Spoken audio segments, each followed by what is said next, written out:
Hello, everyone. My name is Candace Johnson. Last week I talked about adult bullying.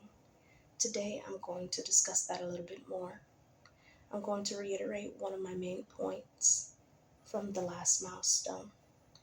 In adulthood, we are told most times to suck it up and deal with it. Many say that's life. Who said life was fair? Or my favorite completely judgmental statement, quit having a pity party. As an adult, I know that I can definitely relate to this, and I know for a fact that you can too.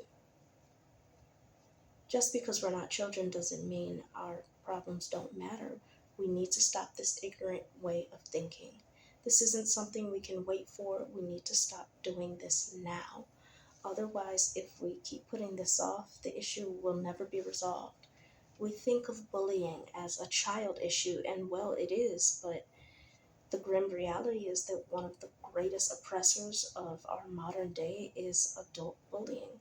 www.linkedin.com/post/adult bullying, The Modern Day Monster by Patrick O. Ricciero. Bullying is not an issue that is exclusive to schools. Bullying can take place in a work setting or even in your own home. Discrimination is one of the biggest and most common cases of adult bullying. That is why that is the topic regarding adult bullying that I have chosen to address today. Discrimination is the unfair or prejudicial treatment of people and groups based on characteristics such as race, gender, age, or sexual orientation.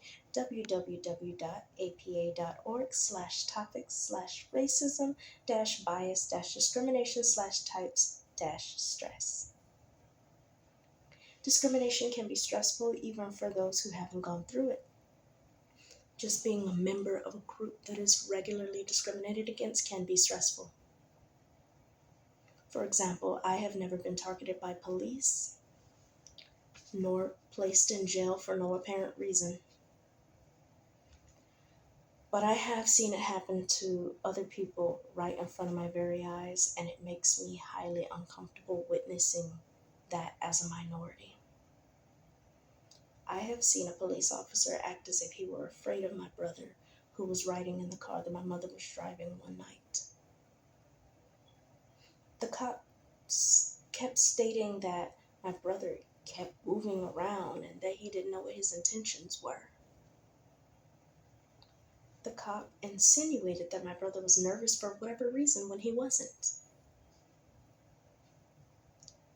Even if he was nervous, honestly, I would be too if the cops just pulled me over. That is a stressful situation.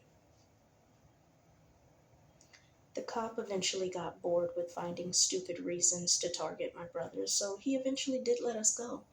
But even though he let us go, I was still terrified that night. I didn't know if my older brother were either going to be placed in jail for no apparent reason or lose his life that night based on that cop's actions and assumptions. Another instance I witnessed was when I accompanied my ex-boyfriend while he was door dashing one night, and a cop pulled him over for speeding, but my boyfriend wasn't speeding.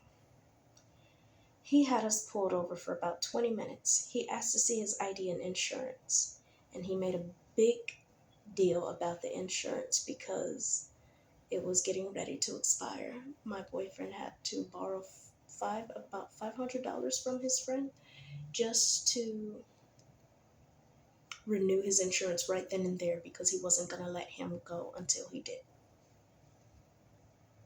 He didn't even give him a ticket or anything.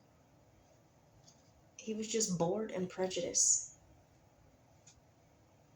Black drivers make up about 62% of the 10,036 searches conducted due to probable cause. However, 66% of searches conducted on black drivers in just Houston, Texas alone resulted in nothing being found, according to www.houstonpublicmedia.org. The last instance that I will discuss that I remember witnessing is a time when I was at Walmart and I saw a black woman get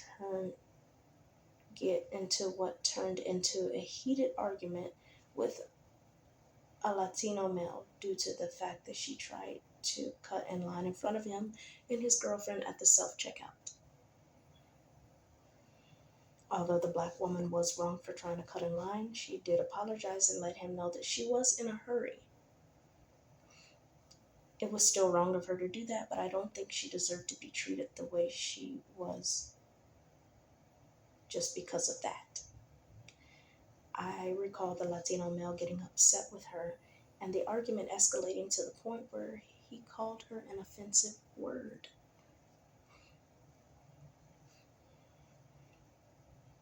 I will not repeat the word because this is a professional speech. However, I think we all know what that word was.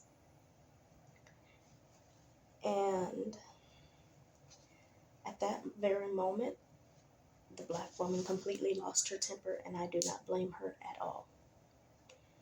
She began yelling and cursing at the Latino male because at that point he had just insulted her. Security then steps in and labels her as hostile.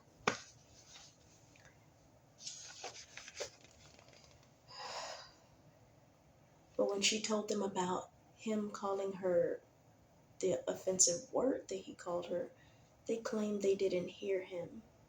They then called police on the black woman, who escorted her out of the store in handcuffs. Meanwhile, no form of punishment was given to the Latino male who disrespected her with that hurtful word.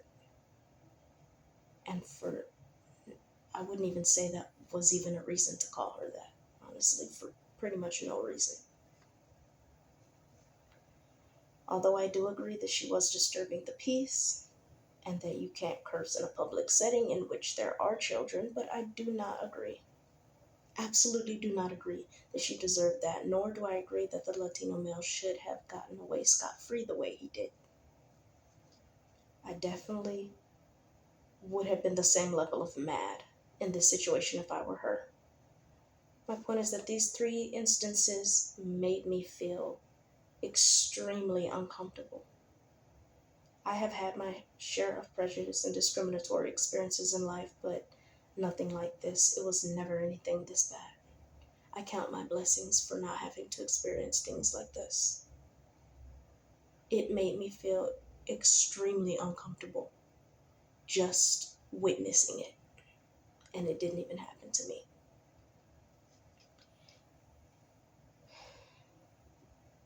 These horrible experiences help to prove the point that just being a member of a group who is discriminated against can be mentally and emotionally scarring, and it can definitely have a severe impact on people's lives.